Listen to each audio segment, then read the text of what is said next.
Leanne Wyvill, welcome to the Human Capital Innovations Podcast. Thank you, John. It's my pleasure to be here. And I really appreciate you taking the time to meet. And at such a late hour or early hour, depending on how you look at it, you join us from outside of Queensland, Australia. In Queensland, outside of Brisbane, Australia. And it's 2 a.m. For you at the moment. And I'm all comfortable here in my corner bedroom office at 10 a.m. And so I'm comfortable, and I put you on the spot to be a part of this interview at such a late or early hour for you, but I really appreciate it. Today, we're going to be talking about why some teams and businesses excel while others expire.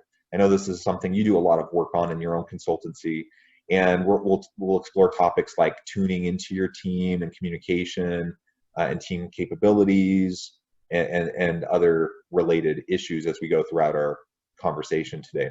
As we get started, I just wanted to share Leanne's bio with everyone. Leanne Wyvill is an experienced corporate communications professional who helps people in business communicate their ideas with confidence. She has worked for iconic Queensland Health and Education Services in the public and private sectors, as well as with numerous startups, small businesses, and not-for-profits. She now runs Presence Communications, a training and services consultancy, which helps teams work better together with tailored business communication skills, training, and insightful true colors empathy building workshops. She holds a BA with honors in communication practice with distinction and a certificate 4 in training and assessment. She also is a certified True Colors International facilitator. What a great background, what a great bio. It's truly an honor. And before we dive on into the discussion, anything else about yourself that you would like to share with listeners? I might share some great news that I've had recently. I'm going to be a grandmother for the second time next May. Congratulations. That's wonderful. Thank you. That is exciting. When my daughter was pregnant the first time and people would congratulate me, I'd be like, why? I'm not having the baby. But it was pointed out to me that if I've lived this long and I have grown a child who could produce a child, then that's an achievement. So I gladly take the congratulations now. Well, not only that, but also I can only imagine the joy that comes when you're a grandparent. Being a parent is full of joy, but it's also so much hard work. And you know, I've often heard grandparents talk about how being the grandparent is all of the fun without all the work, because your daughter gets to take care of that stuff. Yes, yeah, no, and it just is something different altogether. Yeah, excellent. Well, I have 6 children myself. I'm a long way from getting to the point of having grandkids probably, but I do look forward to that day. So, well, that's wonderful. It's good to hear your family is growing and you're going to have an opportunity to extend your love to more people. Yeah, great, thanks. Yeah, puts me in a good mood. Excellent. Well, as we get started today, I thought I would just ask generally about your current consultancy business and some of the types of things you're trying to do. You obviously are doing empathy building workshops and other related types of trainings and assessments.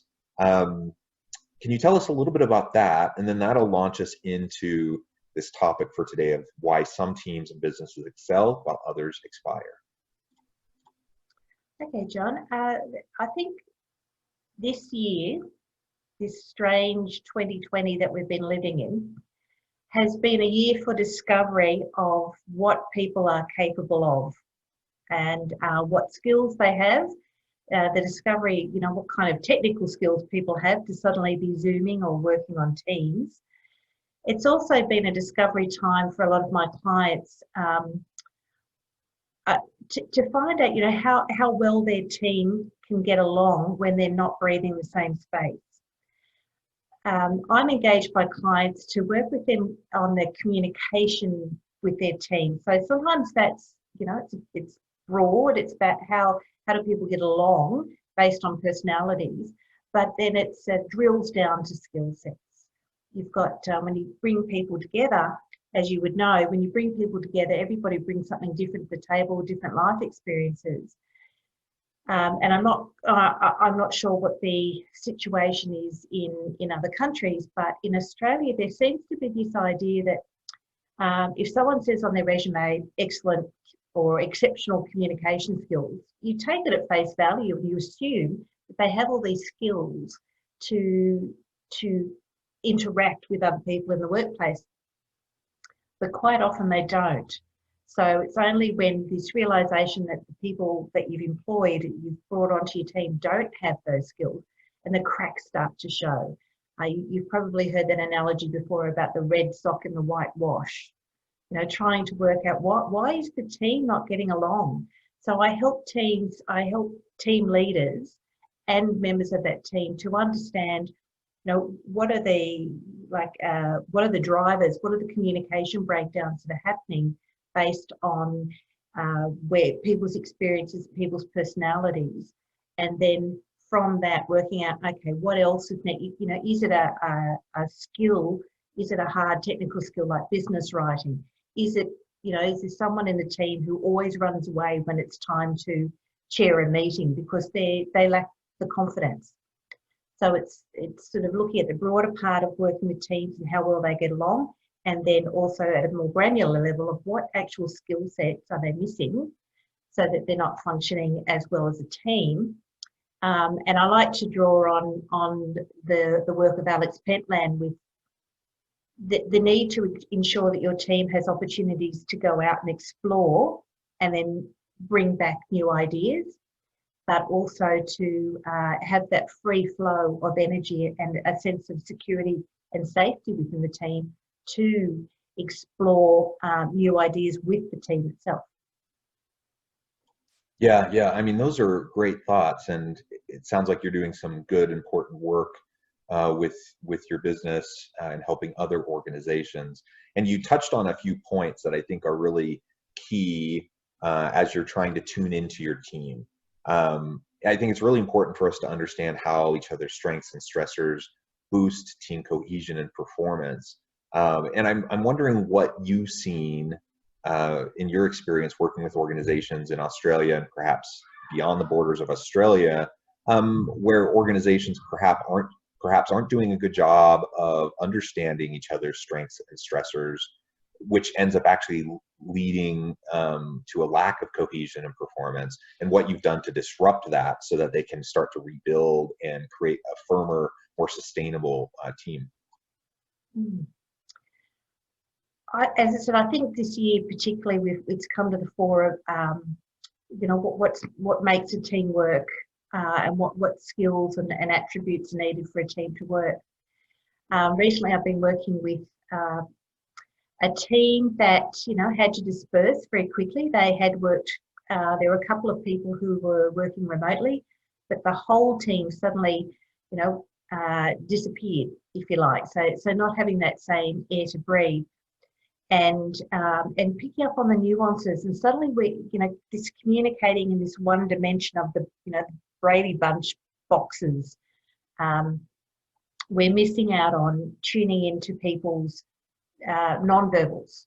You know, we get certain expressions, but we can also misread things. So if someone's leaning like this, it could just be because they're, you know, God, it takes a lot of energy to sit upright and stare at the camera constantly. So if they're leaning on their hand and you know, seem like they're not paying attention, they're falling asleep, we can misread what that means, and that has limited our ability to communicate effectively and really share that meaning. So what happens is that we start to feel paranoid, or for some managers, they're micromanaging because they can't see their team, and the constant checking in, like, you know, some people checking in 2 or 3, 4 times a day, it's you know, it's sort of disruptive. And what we've lost is the casual chat. You know, like, can I have a quick chat with you? Every quick chat, you know, for, you know, sort of had become a a meeting. You had to, everything was That's scheduled. right. So there was none of that casualness that was there, none of that sort of free flow of ideas and thoughts. And this one particular team that I've been working with, you know, the focus immediately was on, you know, let's make sure everybody's got the physical stuff, the equipment that they need to work from home, and then let's quickly adapt our services. And there was so much focus on the business, but not the people in the business, that some people were really suffering and not being heard. And when you think about some people in your team, it's good when you've got a variety of people in your team. And if I can use the true colours language, if you've got orange people who are very energetic and they're adventurous, and you're asking them to stay stuck inside a box all day, they're going to become disengaged and look for other things to do. So understanding what are your stresses and what motivates your team, particularly when something like this arises, then you can factor that into all your adjustments, not just the physical business side, the business systems and practices, and certainly, of course, focusing on your customers and your stakeholders, but at the expense of your people, and not listening in. And if you've got that, if you've had that awareness before something happens, then you know it's that little voice inside your head reminding you to do that. But if you don't really know what goes on, what makes your people tick, and then they suddenly behave in this different way, whether it's because they're working remotely or some other, something else happens. Sometimes it's like an election. You've got the elections coming up in the States now. Queensland has a state election coming up. I think we're getting more coverage of Trump and Biden than we're actually getting of our own premier at the moment. But even, you know, a change of government can upset a lot of businesses, or the prospect of that. So when you're in tune with your team, when something does happen, you can recover faster than letting things slide and then suddenly go, why did they leave? You know, why aren't they as productive as they used to be when they were in the office? So these are things that are valuable to have in readiness for something to happen. Yeah, great ideas. And you know, the organic check-ins, you know, that would just happen as you're walking by someone's office, and you just you pause for 20 seconds and say hi, and, you know, check in real quick casually, and then, you know, pull someone aside perhaps for a minute. You know, those types of things have gone away. And I think you're absolutely right. Many leaders who are now, they recognize those opportunities are gone, but they still want to have opportunities to check in. They're really struggling to balance with how often do you do that? How do you structure that? And do you end up having to like schedule a Zoom meeting for each of these types of opportunities, which becomes clunky and overwhelming? You know, when I look at my calendar, I get up in the morning and I look at my day and I look at my calendar, and I'm like, oh, I got like 7 hours of Zoom meetings.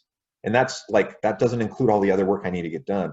And it seems like this proliferation of meetings that is happening because of this. Like, everyone's just scheduling meetings. I'm in way more meetings now than I was before. And how many of those meetings actually need to happen? And how many of them are just well-intended leaders or well-intended individuals who just think we should schedule a meeting when an email would work? Or something that I like to try to do with my team is just have like general office hours availability, right? Where it's understood that I could just like send a quick chat and say, hey, you know, are you available? Can I pop in for a minute? And then you don't have to have something scheduled, but people just know that just like in the office, someone might stop by. Those types of opportunities allow for some organic communication without having you to fill up your day with all these half-hour and hour-long meetings. Oftentimes, you know, you don't need that much time for those anyways, or a simple email can suffice. Yeah, and the phone. Let's use our phones for something other than, you know, watching cat memes. You know, getting back to, I try and encourage people, phone call first, because we are, you know, Zoom fatigue is very real. And, you know, for me, because I work from home so much anyway, that I try and make, do the multitasking thing of walk and talk. So when there's a phone call, I can get up and move around. I could even go outside and have that phone conversation. And, that's another thing too, is that when we're moving, we, our brains are more stimulated. There's more things going on than when we are slouched or, stuck to the chair. And our peripheral vision is being trained here instead of out here. So we're missing out on so much that could make us think of more interesting things for the business, to be more creative, to be more innovative, because we're just not getting the same kind of stimulation. And, I think it's about setting those ground rules, as you say, like office hours, setting some ground rules about, when do we use chat from Teams or Slack or whatever program? When do we use that? When do we use email? When is it a phone call? Because something else that I've noticed is happening is that with chat, with that instant messaging, as more and more companies are using that, the language has become more casual. And when you take the chat language that you use internally with your teams, and then use those habits when you're communicating by something more formal like email, it's very casual. We can get the tone wrong. So, hey, and it's quite an American thing to say, hey. Australians are more hi. But hey, lots of emojis and what do you think instead of what do you think? And that casualness, again, creates opportunities for misinterpretation, because you think, oh, hang on, well, this doesn't seem very serious. It's very casual, so I'll ignore it. And then realizing, oh, well, no, discovering later that it's caused a problem because that person was offended that you didn't get back in time, or that you didn't put the gravitas in the communication, the interaction that was expected. And then also when people are so focused on doing their messaging and neglecting the emails that do come through, those people who are more into structured email communication are feeling ghosted and feeling as though, double checking their computer systems, what's going wrong, simply because I think some bad habits have been allowed to proliferate. They're excusable in the beginning, but we're talking 6 months now, and we really need to get back to having that greater respect for how other people communicate, rather than slapdash, quick, get things done, and ending up with someone else who doesn't operate that way, wondering what's going on and feeling stressed. In fact, there was a report that came out, some research came out this month or late last month from the Journal of Occupational Therapy that was saying that email can have this huge effect on people's mental health. They actually did the research comparing, different types of emails with, how people coped with that. And a rude email can have such greater stress than people often realise. And I know I'm guilty. I've done the thing where I've been cranky and I've been, in a hurry, and I've not really stopped and thought about how is that going to be perceived, because they're not beside me and they don't see my situation. They see my facial expressions that I'm being sarcastic or having a laugh. And I've also myself, I have stressed out over emails that I have received, or text messages or chat messages. I've stressed out over them because I'm going, is that what they really think that? Is it? And, worrying and stressing, of course, sleepless nights, impact on mental health, impact on productivity, impact on team engagement, and all those things can, they add up, they build up, they're cumulative. They are. And, I think of one of the things you were talking about a few minutes ago was the the stresses of a team, right? So if we're thinking even within a physical workspace of the strengths of various team members, how we complement each other, we leverage strengths, we build off of strengths, try to do all of that. That still applies in the virtual world. We just need to be thoughtful about the communication, the tone, the norms, and how we go about doing that, and respecting each other's time and privacy and ability to focus and get work done without micromanaging them. But then it also connects back to those stressors, right? And the various things that might be pulling people in different directions. And I think it's particularly important right now, given how many people are working remotely who haven't before. We've had enough time now to get adapted to the technologies, but that doesn't mean necessarily that our home situation and the stresses involved with that haven't gone away. So, for example, listeners of this podcast will know I've talked about this before, but my wife and I are both working from home. We have 6 young children, all doing school online from home. And so we're juggling everything, and it's hard. It's a challenge, and for the most part, it's going well, and we're managing. But it is a challenge, and it adds an extra level of stress each and every day to what we're trying to do. And that doesn't mean we expect to not have to do our work because we're helping our kids. It just means we need a little bit of acknowledgement, and perhaps some validation at times and a little bit of empathy from people, to recognize that, yeah, this is an abnormal situation. It is challenging, and we're doing the best we can. And as long as we kind of keep that empathy in our tone and our communication, recognizing, you might have people in your teams that are caring for, sick loved ones. Maybe they live with their parents and are taking care of, or they have vulnerable family members who are immunocompromised, or whatever. Like, it adds levels of stress and anxiety, and we just need to be aware of that, and be supportive as supportive as we can. I think one of the great things is when you know the strengths in your team, you can delegate better, and you can delegate the empathy tasks, if you like. You can still be empathetic yourself as a leader, but you can, if you know your team, and you know that you've got people in your team who it matters to them that the team is cohesive. It matters to them that people's feelings are being considered and people's situations at home are being considered.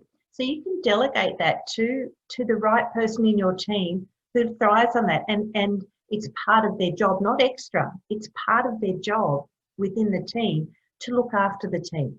So it's not like the team leader, the manager has to be doing everything for everybody as well as for themselves, but knowing, look, hey, there's, here's this person who loves to socialize. Well, I'm not going to be able to get in touch with everybody in my team every day, but as long as between, Jane and I, we get that done, but, good on for that. And there are people on the team who can become the go-to when there's an IT problem or when there's a connection problem. There's usually someone on the team who's better at all the IT stuff than someone else.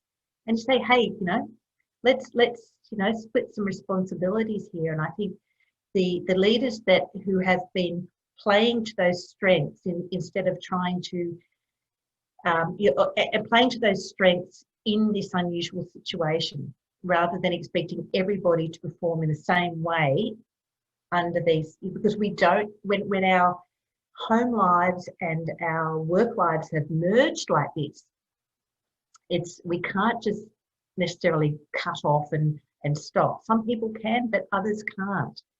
And having an appreciation of that, and having some strategies in place for dealing with that. This isn't something we can wing. We can only wing it for so long. We need those structures in place to keep us going, to be that foundation for us, so that we can have that agility, we can be flexible, because it's what we've been dealing with these past 6 months is not something the last couple of generations have ever had to deal with. And it's new learning for everyone. And when you are welcoming and appreciative of other people's strengths, and you allow them to let them shine in the ways that they like to shine, then that is of benefit to everybody. It's everybody wins. Yeah, absolutely. It does become a win-win type of scenario. We leverage the talents, the skills, the capabilities of each member of our team, and to the benefit of everyone. It just helps everyone move forward. Well, Leanne, it has been a real pleasure talking with you today. The time has flown by. We're almost to the end of our time together. And before we part, though, I did want to give you a chance to share a little bit more with listeners how they can get connected with you, find out more about what you're doing, and let us know if there's anything else coming up for you professionally that you would like to share. Well, thank you for that opportunity.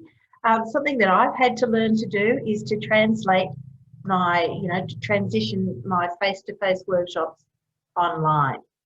And the great thing about when you are online, it doesn't matter where you are in the world, you can connect. And now that more people are familiar with doing that, even though we might spend, you say you back-to-back meetings, 6 or 7 hours in the chair, there are people then who go, but hey, this is great. I can still find time now to do other things. So I'm quite active on LinkedIn, and I welcome people to connect with me. I like to post, share articles and share tips with people on LinkedIn. So, and I belong to a number of groups. I like to share those sorts of things. I'm not a big one for Facebook, but I connect a little bit on there. And I also have an online course that's available to people who are looking to brush up on their writing skills. It's one of those drill down sort of areas. It's called Trim and Tone Your Writing in 7 Easy Steps. And it's focusing on, if those people have to do a lot of writing in their job and find that, they're often receiving criticism for their writing, they can take this online course and do it at their own pace. So that's something else, another sort of way that I've taken made my expertise available to a much wider audience. Wonderful. Leanne, it has been a real pleasure, and I hope listeners will reach out, get connected, follow you, and find out more about what you're doing, see if there's anything you can do to help them and their organizations. And as always, I hope everyone can stay healthy and safe, that you can find meaning and purpose at work each and every day, and I hope you all have a great week.